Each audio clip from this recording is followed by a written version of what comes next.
everyone. It's Olga Zarr. This is SEO Cashflow with me and Myriam Jessier. Myriam, how are you doing today? Long time no see.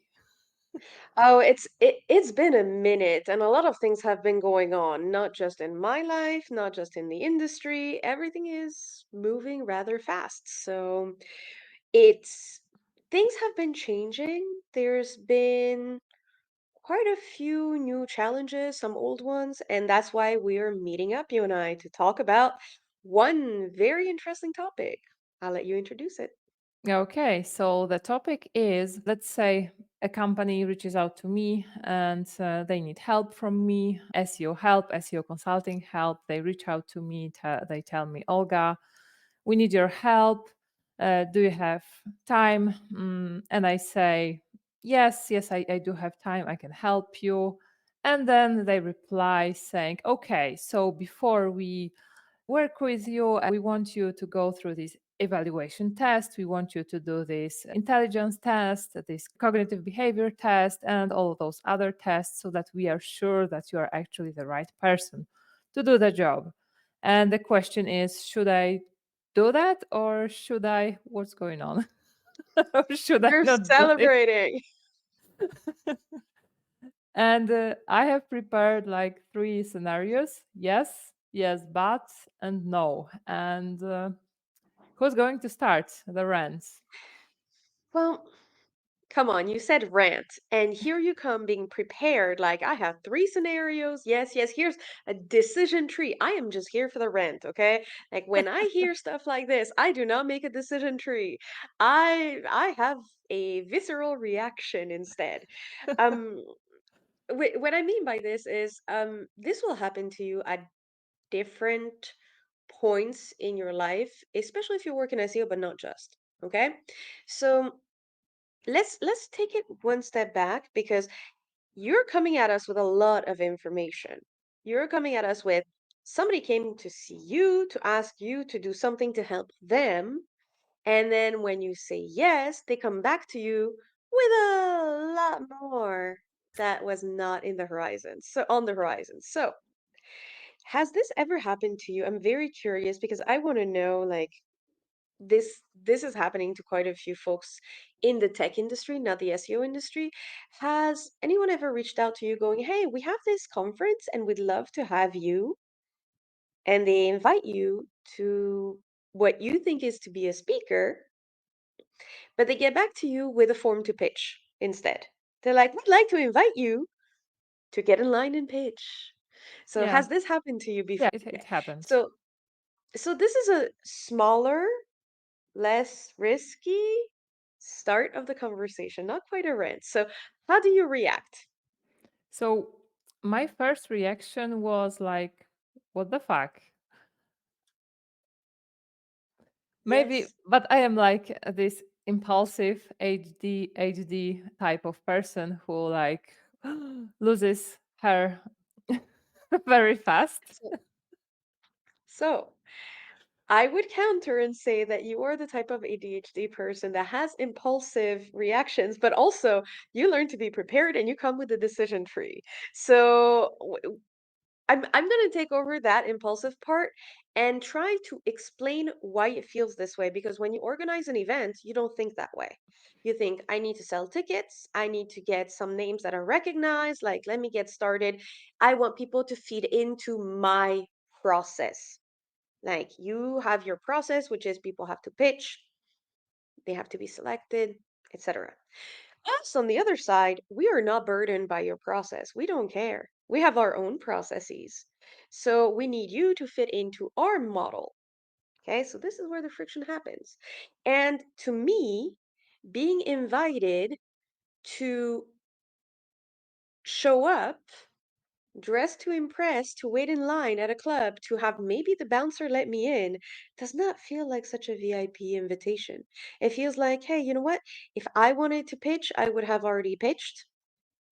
If you wanted me to pay attention to your event, maybe you should have reached out and asked something else.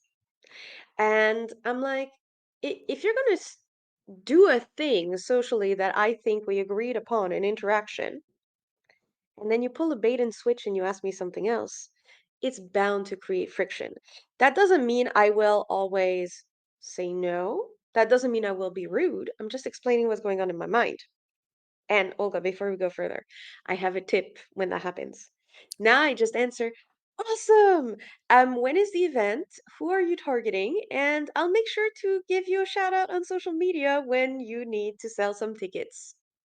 AKA, thank you, no thank you. I'm still being gracious though, like I'm giving you some visibility. If you thought there was an alignment between us, let's go. The end. No harm, no foul. Like they cannot be mad, and I'm not mad. The end. And the reason why I started with this is that it leads into a good segue, right? Their system versus our own frameworks. And when it comes to someone reaching out to you, your own framework is you were a lead, you came to me, you looked for me. We agreed I can help you. That was the interaction. And here you are, pulling a bait and switch. And if I react impulsively, then I'm going to sound like I'm mad and like we should not be working together, which is not something I want. We established there's a fit.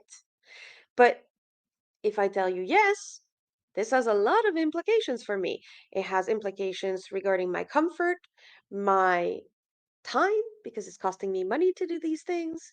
And how about you have no fucking business being in my personal and medical life?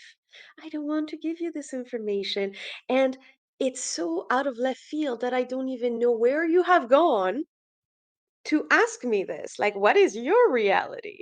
So, ooh, that's causing stress. Like, how do we handle all of this? And I pass it off to you to tell me, is your decision tree aligned on this, or have I forgotten a few things?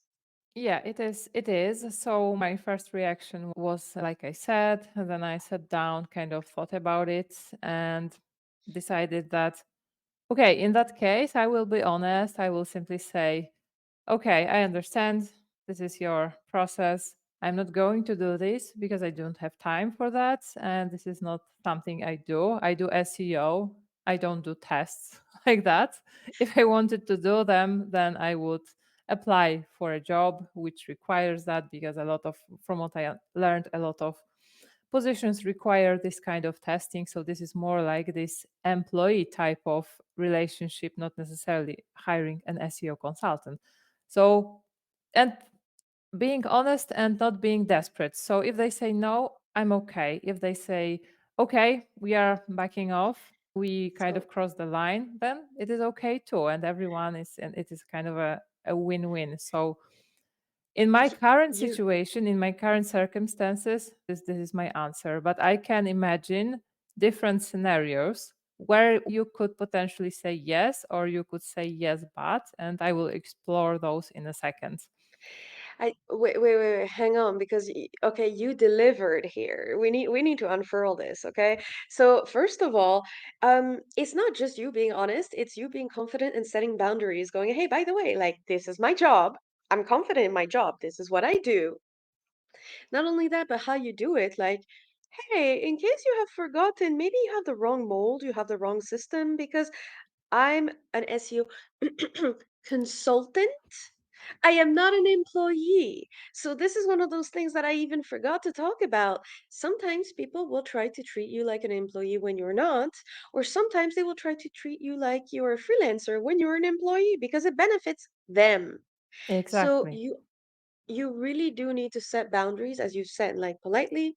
This is how I operate. So you have your system, I have mine. Let's find a way to interface, because if we can't, I'm a bit worried because this is going to lead to problems. There's a reason why I have my system. So, when are the cases where you think somebody should not say no automatically, but really like take the time to decide? So if you are on a like earlier in your path and you don't have like a queue of clients, a wait list waiting for you to grab your time, you are not as busy as we are. You still have time. You are still kind of building your career as an SEO consultant. You could potentially consider doing that, because it may simply end up landing you a client. money, something that you maybe need at this time. A potential solution as well is to tell them, okay, I will do it, but you will have to pay for my time doing that. So this could be potentially something like meeting in the middle, assuming you have time to do that actually. But if I were like And 10 years before or even 8 years before, I would probably do that, I think, because I wouldn't be that confident. I would be desperate to get paid. So so here's a tip though. Here's a tip so you do not sound desperate. You breathe in and you basically go, I will be adding this to my estimate, the time that's required for this, as part of the project management. I mean, this is part of it. And if we do not end up working together, you will be billed separately for these hours. yeah. Because as soon as you put a price tag to this, some folks may go, oh, you know what? It's not necessary. All of a sudden, they have to reconsider this and tell you, oh, it wasn't that necessary. So this was actually the case I had. I replied in this kind of way where I set boundaries, and then they said it isn't really necessary. We're okay.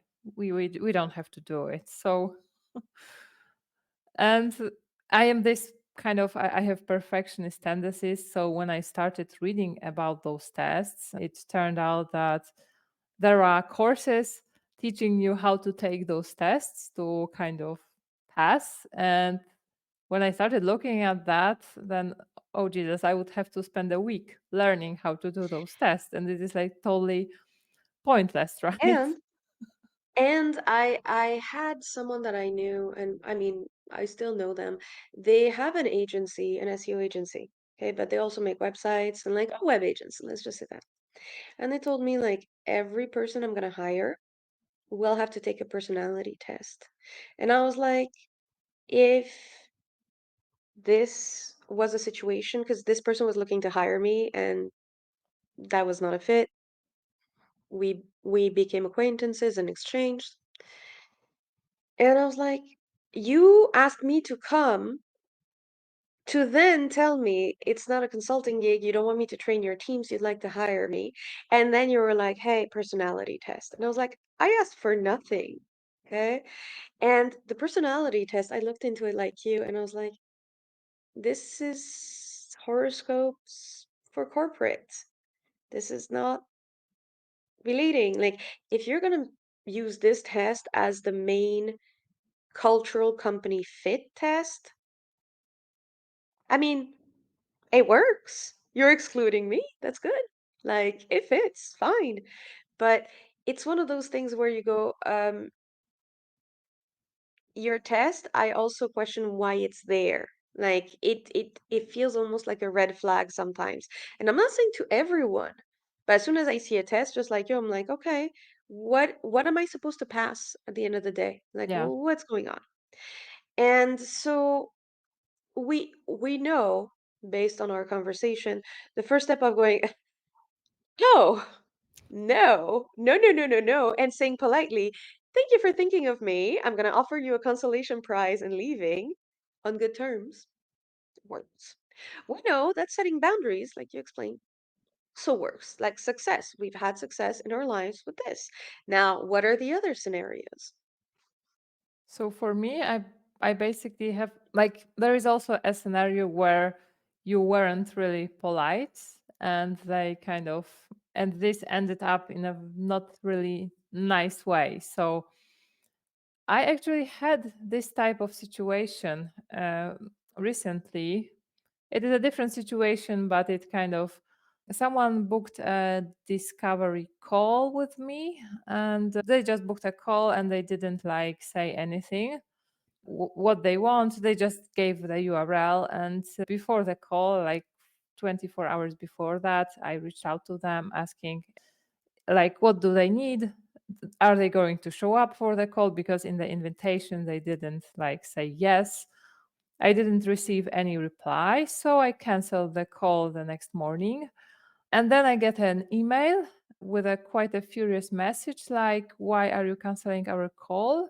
Based on what? Because I didn't answer you, you are canceling this? Like, what the fuck? It was like this type of energy. And then I thought, like, what? Was I supposed to like show up? And because it happened many times that someone booked a call and they didn't show up or forgot or whatever. So this is my time. You cannot really reply me with more details, and you are expecting me to just show up and give my time for free? No. And this person is not hiring you to figure out their business objective. You're not a business coach here. Yeah. So once again, your system is very simple. You screen people at the door by asking this, and they cannot reply, but trust them, they'll show up. And also trust them, you'll have a good work relationship with Yeah. them. And trust them, they'll respect you and your time. No, you're showing me the opposite, actually. This is not working.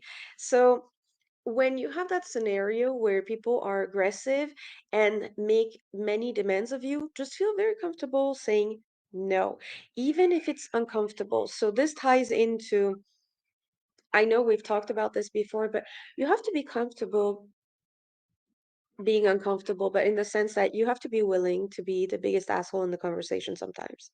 Yeah. And this means saying no. So I have a non ex client of mine in the sense that it's a big entrepreneur hub.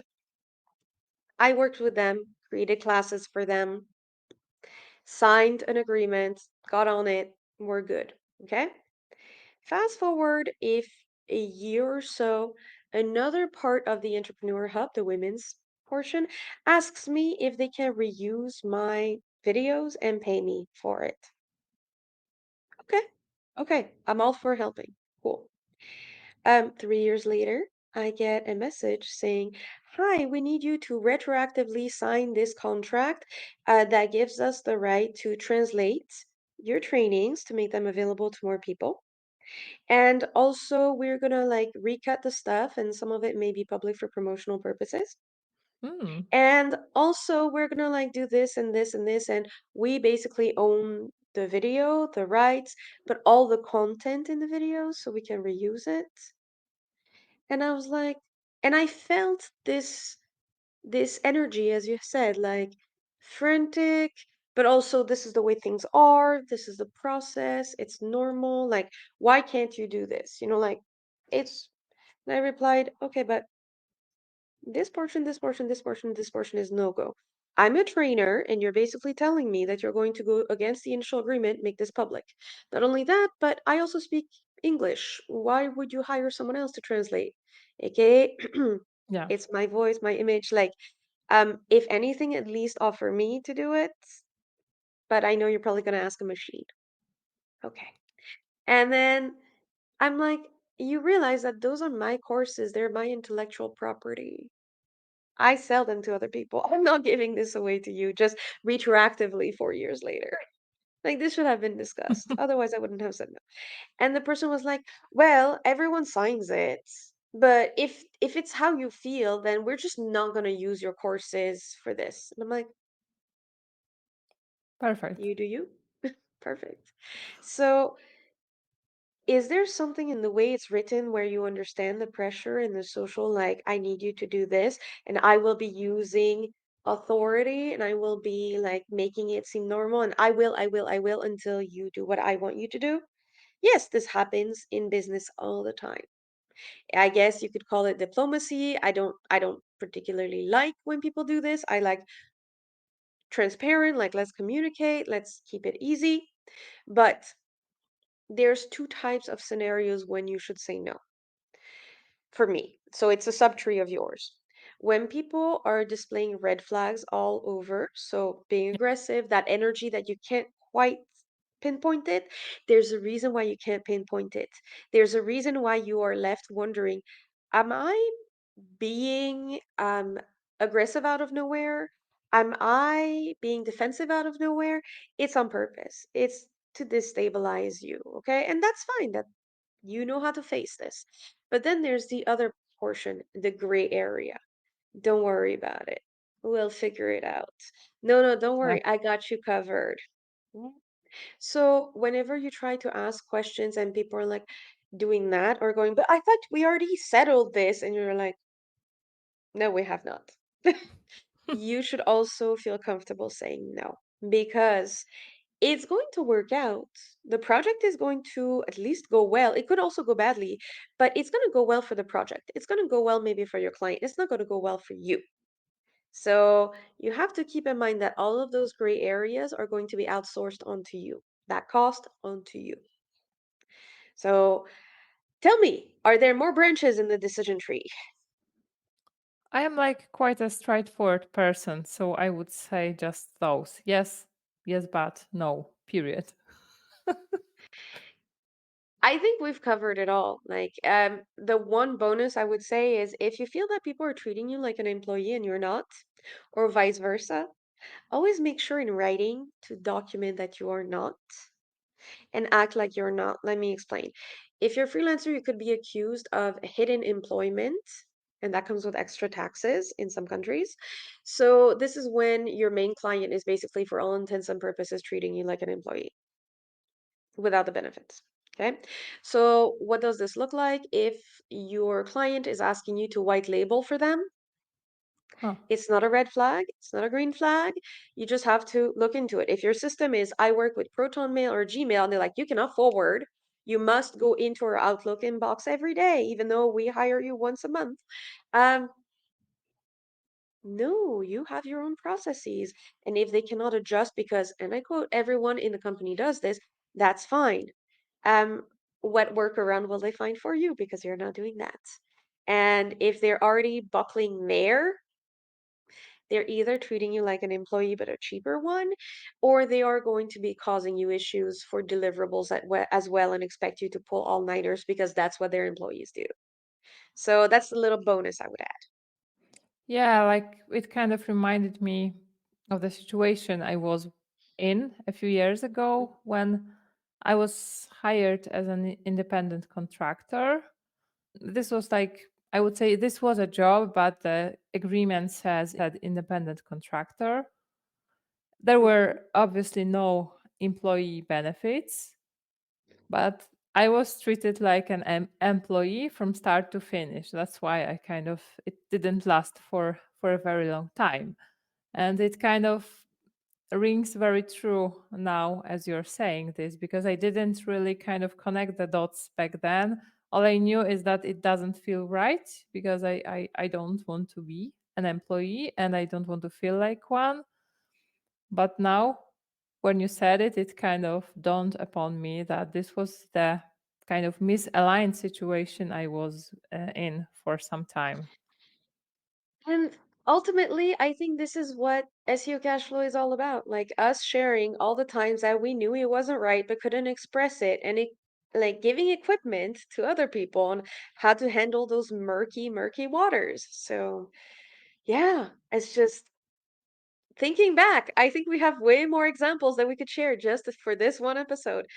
I hope that we were useful. And Olga, any parting words? Yeah, I think like know your worth and set your boundaries and don't be desperate. That would be my final word. But when you say that, now I have to give a final word Sure. because, well, I agree, this economy is also rough. So you have to be very careful and you have to ask yourself, okay, is me saying yes to this despite being uncomfortable means me saying no to other potential cool stuff? Ask yourself Yeah. that instead of being desperate. And if me saying yes, will I do it once and then I'm in the cycle and this client is going to stay with me for years, for example, then that could Yeah. work because I have some friends that are basically used to be in an industry now that is being taken over by AI, and they are still operating under the assumptions that their competition is some dude on Fiverr, and it's maybe some dude on Fiverr with AI. And so they're like, oh, business is bad. And it's like, at some point, either say yes, go out of your comfort zone, try to figure out what the lay of the land is and recalibrate, or Investigate your worth another way, but know your worth for real. Don't have a hypothetical worth. Always be aware of the market as well. And yeah, I think that caps it. Yeah, I think so. So thanks, Miriam, a lot. And I will see you in the next episode. Bye bye. Absolutely. See you soon. Bye.